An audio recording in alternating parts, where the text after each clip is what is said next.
My mom had a stalker. I happened upon this subreddit by chance. I only use my account for home electrical advice lol, but I guess I'll add my own true tale from many years ago. Almost all of this I was unaware of at the time and only found out the context of my memories years later from my parents. In about 1986, I was about 5. My dad's job moved us from Brooklyn to a bit upstate and we bought a house in Connecticut. It was quite a change in lifestyle. From a crazy crowded neighborhood to 3 or 4 acres on a windy road in the woods. My mom especially loved it, the scenery and the quiet. It should be pointed out that my mom was about 27 or so at the time. My dad about 30. All was fine for a while until my mom grew increasingly uneasy about a man she said she was seeing everywhere she went. When she went to the supermarket, he was there and would smile at her. She took my sister and I to the park one day and he was sitting on a bench staring at her. There were many more instances, and at some point my mom mentioned it to my dad, who I think kind of wrote it off at the time. He had never seen the guy and figured it was just a coincidence. The town wasn't terribly big.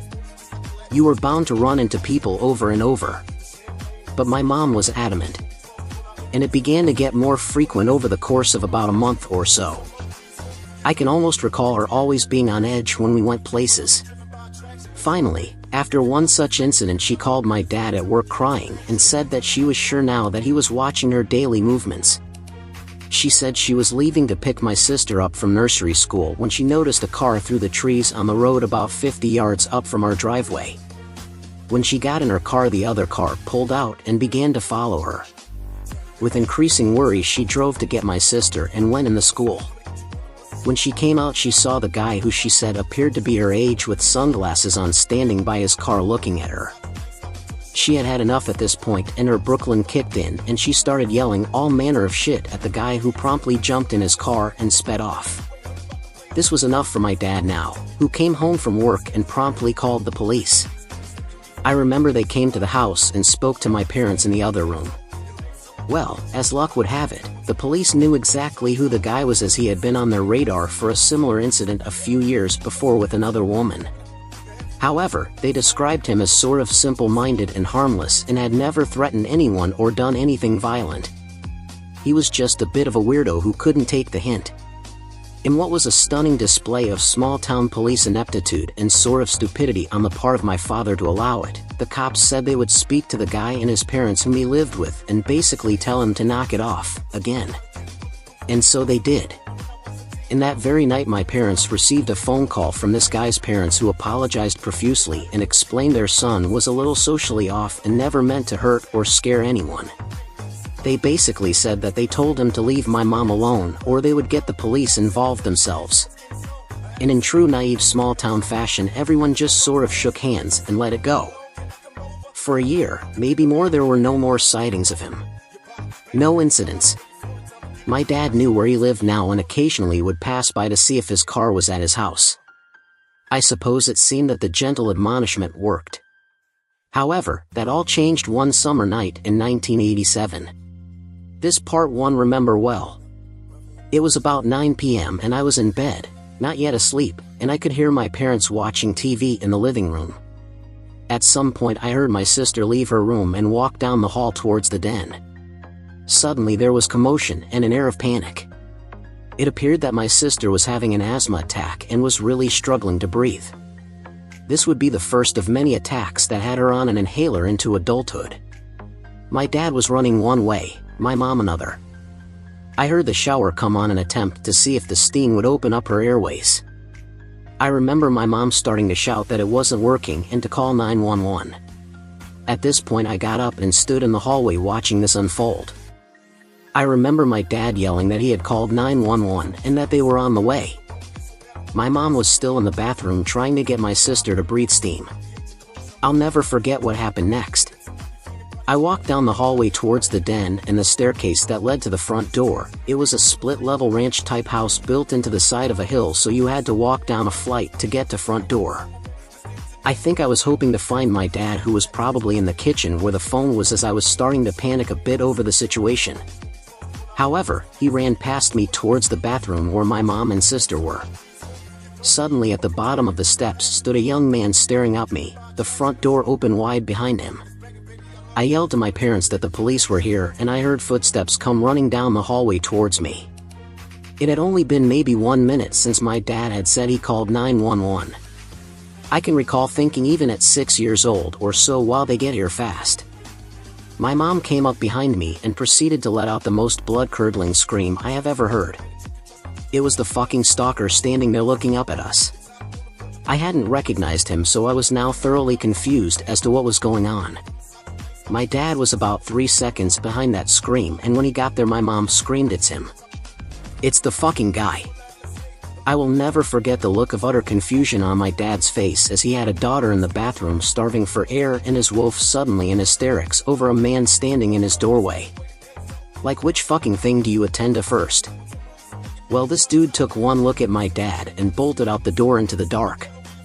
He started to follow, but I think quickly realized that he knew where the guy lived, and since it appeared he had run off, there was no immediate threat. He yelled at my mom to go into the kitchen, and she grabbed me in a state of blind panic and pulled me with her. About 2 minutes later the cops arrived, and one of them was a guy present a year earlier after the initial encounters. My mom started screaming, "He's out there. He was watching us, L." The cops were completely confused now as well. This was supposed to be a medical emergency, but suddenly it was a home invasion. EMTs were quickly behind the cops and gave my sister a few shots of an inhaler, and she was breathing again. But now all attention was on the stalker, as it was clear that he had to have been spying on my parents through a window, and in his twisted mind thought he could save the day. The cops caught up with him running down the road and arrested him. He admitted under questioning that he had been going for drives at night for months now and watching my mom through the windows from the woods. He didn't really seem to understand what the big deal was. Long story way too long, he pleaded guilty to trespassing and some sort of stalking-related crime and went to jail, though I'm not too sure for how long. I have often thought about going back up there to take a look at what records are available on the case. Nothing seems to exist online. According to my parents, the lack of any threats or actual violence sort of rendered the story not newsworthy. My mom was so freaked out that my dad put in for a transfer, and we were back in Brooklyn by the fall. Although it's taken over 35 years, my mom can now tell the story with a laugh, but I don't think she ever got over that night. We found out from old neighbors years later in the late 90s that the guy had been in a group home post-jail and died from a heart attack. That's my story. Pretty scary, all true. Story 6. My mother died in a fire when she was 4, and the doctors brought only part of her back. I could write an entire dissertation on this subject, especially since this is the subject my mother wrote about in her own college entrance essays. For the sake of clarity and brevity, I will try to keep things cut and dry to start. My mother died in a fire, burned alive at the age of 4. When I say died, I mean she flatlined several times over the course of her months in the ICU. And if you've done much research into the science of the Lazarus effect, and those who do seem to pass and come back, the brain and body do not completely shut down even when the heart gives out. Some of my first memories are of feeling the warped, hard skin of my mother's scarred back. It looked like melted crayons dried into new chaotic patterns all down her back and arms. I still wonder if this is why she never remarried. Does she have a deep-rooted sense of distress and unease in her body and soul? My mother was born in 1965. Her name is Kim. When she was 4 years old, she climbed on top of the stove while my grandfather was out drinking and caught her hair, back and arms on fire. Her older brother is the one who heard her screams and helped her. When rushed to the hospital, my grandmother was able to get her there only to have her flatlined from burn trauma and smoke inhalation pretty soon after the team began assessing her burns. I can only imagine the fever in which that team of doctors desperate tried to save my young mother. I am so glad they did. I worry it came at a cost. A spiritual toll, perhaps. I have a theory. Ever since I can remember, I have known my mother is a remarkable woman. She served 13 years in the U.S. military. She came back from the dead for Christ's sakes, and she spends her nights at the Border Patrol and 911 dispatch keeping people safe, but she is haunted. She is dying quicker than most, be it severe debilitating and terrifying depression, cancer.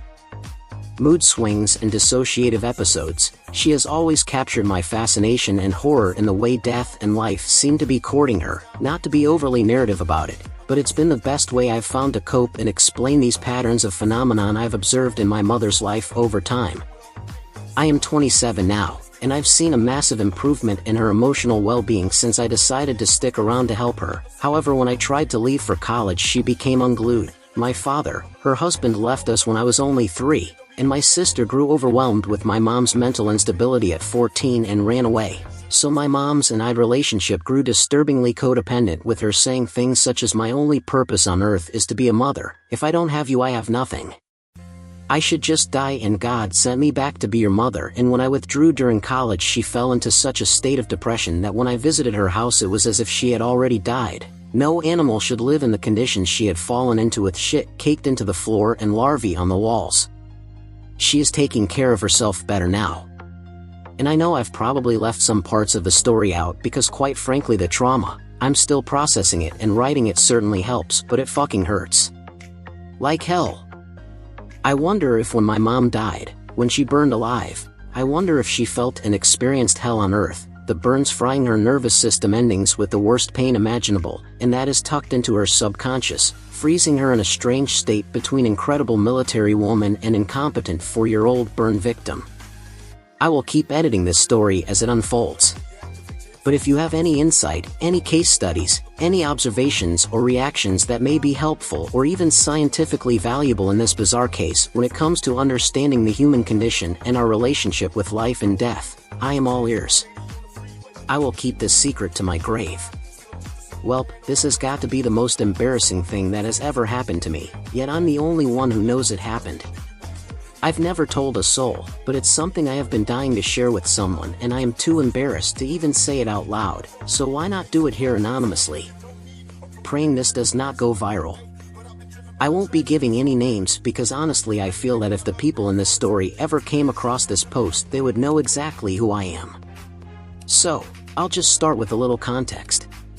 At one point in my life, I rented a spare bedroom in my best friend's parents' home. It was a 3-bedroom house. Her parents shared one, while she and her partner shared the second, and I of course had the third.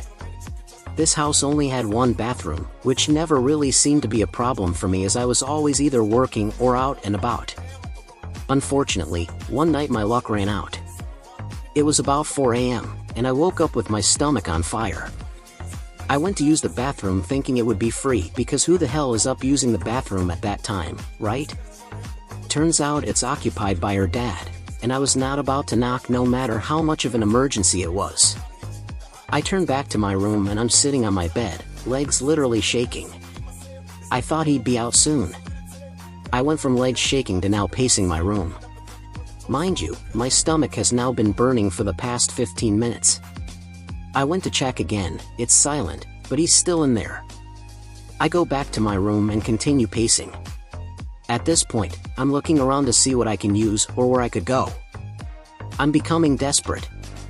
I thought about finding a spot in the backyard, but there were dogs that I knew would be too noisy jumping all over me, and I didn't want to be caught mid-shit at 4 a.m. by her dad. I kept thinking and thinking, like, WTF do I do? It's now been well over 20 minutes and he's still in the bathroom. I make a desperate decision to quietly walk out the front door and look to see if there was a spot I could hide to relieve myself from this hell. I look out into the street. It's dark and scary, and this wasn't the greatest neighborhood, so I decided to go behind a porch swing they had placed in the corner of their yard. I practically ran over, pulling my PJs down as I go because I knew once I got there I wouldn't have a second to spare. When I tell you I have never felt such relief in my life, my God. Once I finished, I cleaned myself up. Yes, I took some paper towels with me, and decided I would water it down with the hose in a couple of hours as I'm leaving for work. The last thing I wanted was for her dad to come out of the bathroom and hear the water running and find me watering his grass at 4 a.m. like some kind of spun-out weirdo. I went back to bed, and when it came time for me to leave for work, you guessed it, I forgot. I went to work without a care in the world, and then it hit me. I thought about it the entire freaking day, hoping and praying that no one had noticed. I kept thinking the moment I got home I would immediately spray it down and it would be over, no one would ever know. I finally arrive home from work. It's already a little past 6 p.m. I walk over to where I left the crime scene. It was gone. Mortified, I walk straight to my room. Luckily, no one was in the living room, so I didn't even have to see anyone as I did my walk of shame. A few hours go by, and I get a text asking if I'd like to join a smoke sesh with my best friend and her partner. I go out to meet them on the front porch and sit on the bench next to my best friend. They're acting completely normal. We're all talking and passing this joint when all of a sudden she says, "OMG, guess what happened today?" My heart dropped. I instantly knew what she was going to say, but really no I didn't, because what came out of her mouth next I never would have imagined. She then tells me that she and her partner had gone out to smoke on the porch swing in the front yard earlier in the day. Yes, that porch swing. She tells me that as they are smoking she is playing fetch with her dog. The dog was obsessed with squeaky toys. She got lost in conversation with her partner when she realized she hadn't seen her pup in a little while, so she starts calling her name. She looks behind the swing, and as she locked eyes on her, her dog was smelling something, and before she could yell at her to get her away from it, her dog proceeds to roll in it. She flipped out and grabbed her as quickly as she could while her partner runs to grab the water hose to spray her down. Then her partner says, "Dude, something took a shit in our yard." And that shit did not smell like dog shit, it smelled like human shit. They both continue to explain to me how horrible and disgusting it smelled while I sat there with the best poker face I could make. I was dying inside. Then she says once he started to spray the dog down, it got all over her arms, while also making the hand gestures of how covered her arms were in my shit. OMG. I'm dead on the inside at this point, trying so hard not to make any suspicious expressions. They both kept saying how they have no idea what animal could have made a shit like that, all the while I sat there knowing the animal was me. It's been a few years since this has happened, and I don't think I could ever bring myself to tell her the truth. I will probably take this to my grave. But now it's off my chest. Thanks for reading this far, LOL.